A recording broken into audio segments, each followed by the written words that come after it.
Hey everybody, Adam here with another edition of Wax Pack Flashback. Now this time around, this is going to get a little obscure, not just for the cards themselves, but for what they're based on. Mickey and Jason sent me a pack of Deathwatch 2000 trading cards, a very pink, very foil packaging here. For those who've never heard of Deathwatch 2000, it was a crossover event in 1993 as part of Continuity Comics. Continuity Comics. I don't know if you've ever heard of them. I don't know if you ever collected them. They produce stuff like Armor or a Jason Kreiter Toy Boy. Let's see who else we have hiding in here that they are advertising, because they were a publisher who had stuff like, who are they teasing for us here? I think you know that face, don't you? It's Crazy Man! Oh, Crazy Man at Continuity Comics. Here's what you probably know a little bit better. Bucky O'Hare was published through Continuity Comics, but unfortunately, Deathwatch had nothing to do with Bucky O'Hare. No, Deathwatch was basically a crossover event at Continuity, bringing all their different titles together, and it was that was all the rage at the time. Image Comics had just launched the year before, and they were a huge independent comic company with Rob Liefeld and Todd McFarlane and Spawn, and, Jim Lee was doing Wildcats, all of that. And so they themselves weren't doing a whole lot of crossovers, but the other companies were. Marvel, everybody else, they're trying to say, how do we compete with Image? How do we create this hip new thing that the kids want to get into? But just a little bit more history before I take you into the cards themselves. Neal Adams is actually a seminal artist in the world of comic books, especially the 60s and 70s. He redefined the look of this guy. Yeah, Batman. He made Batman cool again. He got him away from like the campy Adam West 60s Batman look that, was just kind of permeating pop culture. He also just did a lot of very important comics in terms of dealing with issues like, drug addiction in comics. What? And so Neal Adams had his heyday in the 60s and 70s. Then he started up his Continuity Comics and his own studio where he did a lot of outside projects and design work. Stuff like, this Peter Pan book and record set with Superman. This is a very Neal Adams style comic. This is something I have so it actually has the record and the comics inside. I mean, this giant gatefold, so you can see here some comic stuff. But anyway, so he would produce things of this nature in a lot of special editions, like Superman versus Muhammad Ali. He was very known for his figure work, just doing great anatomy on characters, and he was just very popular. Personally, for me, I do not like Neal Adams' art style. I can see that he can be dynamic and exciting, but his work always looks very unfinished to me as a comic book reader. There's certain types of inking that I appreciate, and his is a little too scratchy for me.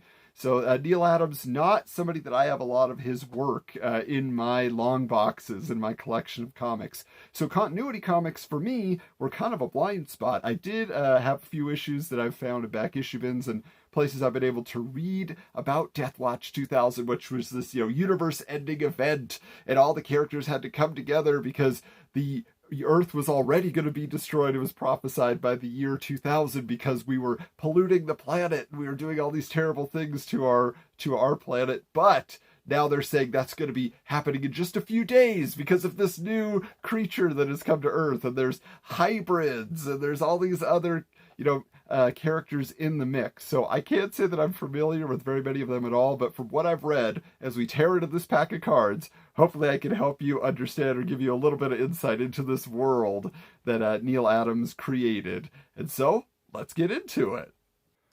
All right, well, here we are with a pack of Deathwatch 2000 trading cards. Yeah, very pink, very shiny foil wrapper here.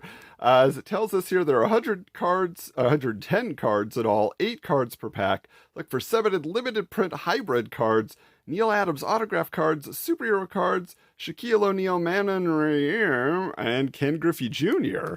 That's surprising to find in here.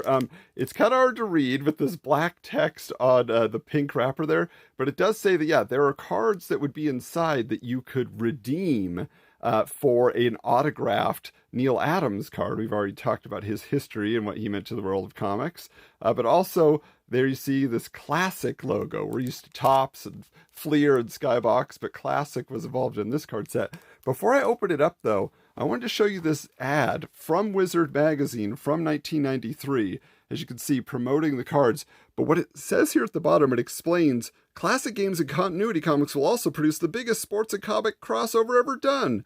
Neil Adams will draw one of the most popular sports figures on the market today, Shaquille O'Neal. Yes, Steel himself.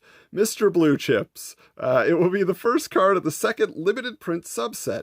Original works by Neil Adams of the female hockey goalie man. That's good. I know nothing about hockey, let alone the female hockey. And baseball superstar Ken Griffey Jr. Complete this gold foil stamped subset.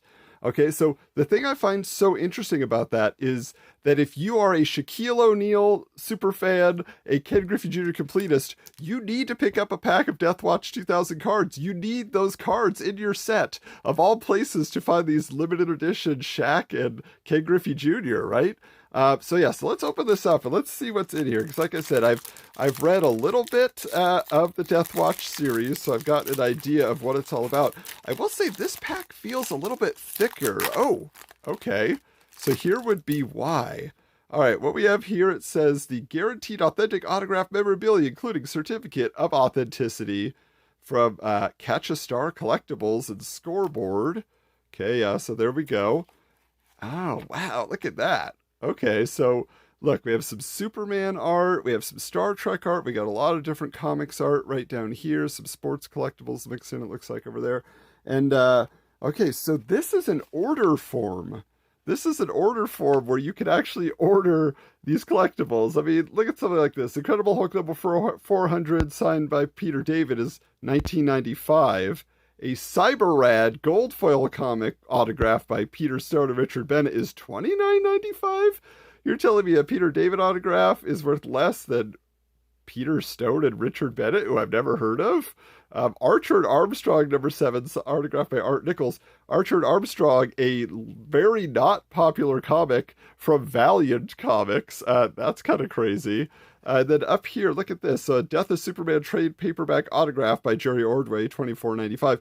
But at the top, Valeria the Sheepat framed lithograph autographed by Neil Adams, limited edition of 1,000, $99.95. You're telling me that Valeria the She-Bat was worth more than any of these well-known characters. Well, okay. But that's what they wanted you to believe. And you can enter your credit card information there or give them a call. Get those ordered. Now, that's unique to find inside a pack of trading cards. But let's see what we have going on here.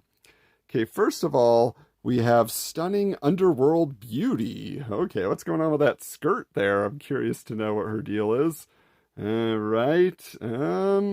Horror's jaw drops as his demonic enemies fall away to reveal their leader, one of the most beautiful women he's ever seen. Oh, so that's tricky. Horror is this weird werewolf guy that is in this Continuity Comics universe. Okay, here we go. So this is a Monstrous Rescue. Now, I read some of the Prelude comics. These were like the main Deathwatch 2000 issues that tied in to all of the, the crossover issues in the main series that they were offering. And it says, the mutated soul who was once called Archie Condi gently lifts the unconscious body of Miss Mystic out of the muck, rescuing her from a watery doom. Yeah, so basically, that's Swamp Thing. That's 100% Swamp Thing in the Continuity Comics universe, but there you go. There's a weird thing in there, too, where it says, like, she used to date his brother, and then they broke up, but then that guy got turned into a mutant because his brother was doing some weird testing on him. Okay, here we go. So here's Horror, a startling transformation. So there you go. There's his regular look, and then his wolfy look, where he's really getting a little scruffy there. Okay. The sudden mention of Devil Spawn's name changes a mild, polite boy into a startling, ferocious, alien werewolf. Okay, so that's interesting. It unlocks something inside of him. I will tell you, Devil Spawn, I don't know if we're going to get a card of him in here, but he is basically like the catalyst of all this. He has all this information about the Deathwatch. But Devil Spawn, spawned from Image Comics, got his powers from the devil. Seems like Continuity Comics wanted a little bit of a little rub from Spawn and Todd McFarlane, which at one time, Valeria the She-Bat that we just mentioned had a crossover planned with Spawn that Todd McFarlane canceled. All right, but let's get to this one. Megalith's Flight. So Megalith is this guy who's like super buff. He's got a weird t-shirt thing that he wears, but yeah, so there we go. Megalith on the run. Looks like he got scraped up a little bit. Oh, we got some more Megalith on the way. Okay. So this is preemptive measures. What's he lifting there? Is that some sort of engine? What does it say? While energy blasts fly past his head, Megalith wrenches a vital piece of technology free before the Titans can claim it. So there you go. A vital piece of technology. We're not going to get into specifics here. Ooh. There he is. Very Superman pose. Megalith explodes. Yes, you explode, Megalith. Just look at the size of that chest, guys. You know, we give Image Comics traditionally, Rob Liefeld in particular, gets a lot of guff for proportions being out of whack, but Neil Adams, who is known for the way that he drew the human body, I don't know, his proteges maybe didn't learn the same lessons, okay? On the rim of Mount St. Helens crater, Megalith leaps into his most important fight, the final battle. Ooh, didn't know it was taking place over at Mount St. Helens, okay? But so you got a volcano. Maybe it's been reactivated for this story, I don't know, but man, yeah. I don't know what's going on with that. Ooh, a crushing blow. This is a Megalith heavy pack, okay? So who's he smacking there? Megalith's tortured soul cries out for vengeance, striking out at the Titans that he believes murdered his parents. Ooh, so this time it's personal. Yeah, Megalith just gonna destroy this creature. I don't know what this is. I don't know if this is like a snake creature. What's going on there? He's pulling something though. All right, finally we have Truncheons Introduction. All right, this might also be hard to make out because there's like the pink border, there's the purple border, and then this is very pink. What I'm seeing is there's a little head right here. Are we sure Todd McFarlane or Rob Liefeld didn't make some contributions to this? Like you got this weird doctor down here and all these machine parts coming out, kind of like a transformer or a mech suit. And what does this tell us here?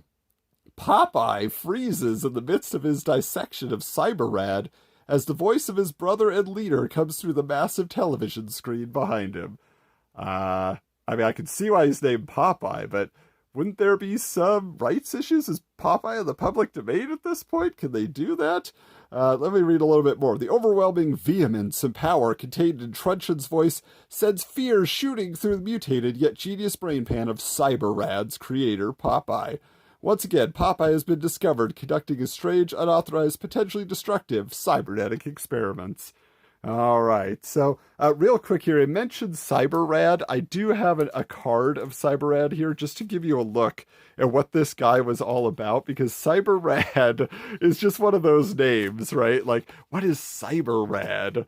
So, I mean, just look at this guy. He definitely belongs, like, in the 80s metal band Slaughter, don't you think? I mean, that's like Mark Slaughter right there as a comic book character. So I don't know what's going on, but this is really kind of wacky. That hair is just so blonde. Man, he's just a buff young dude. So anyway, so much going on there. But yeah, there you go. You got a little bit better look at Megalith. You get an idea of what his character looks like. And yeah, so Deathwatch 2000. What do you think of this art compared to what I said about it? Do you want to check out the world of continuity comics? Why don't you tell us in the comments below? But hey, that does it for the cards. All right, well, we did it, right? We saw Deathwatch 2000 cards. The truth is, I had several more packs I could have opened. I don't think anybody wanted to sit through 5 more minutes of looking at characters you've never heard of. I mean, I think ultimately that's what it comes down to, is that trading cards can be a great promotion. Like the Marvel Universe trading cards, they were huge in introducing kids to comics, giving them details about the history and sucking you in. And I just, continuity comics and the Deathwatch 2000 crossover was just never a big enough deal that anybody would have nostalgia for it. I don't think that anybody would actually even, you know, say like, oh yeah, Cyberrad. Remember Cyberrad? Oh, I got a rookie card, you know? Like, I was hoping we would actually get one of those special, you know, autograph redemption cards or even a chase card, but no such luck this time around. If you want to see me open up more packs in the future, leave a comment below, but something tells me we're not going to get a whole lot of requests for that. As far as choosing my favorite of the set, I definitely got to go, yeah, with this Megalith card, okay? Because, again, I don't know what's going on with this bulging on the side here, but this is just Neil Adams, somebody who's known so much for his anatomy and his great figure work. The fact that this was allowed to come out, I will tell you that often Continuity Comics actually had a bad reputation for being delayed because Neil Adams was the owner of his studio. He was a perfectionist, and if it didn't look good, he wouldn't let it get put out. And so a lot of people would say, like, well, where's the comics? I can't keep reading your series because you're waiting for it to have perfect art.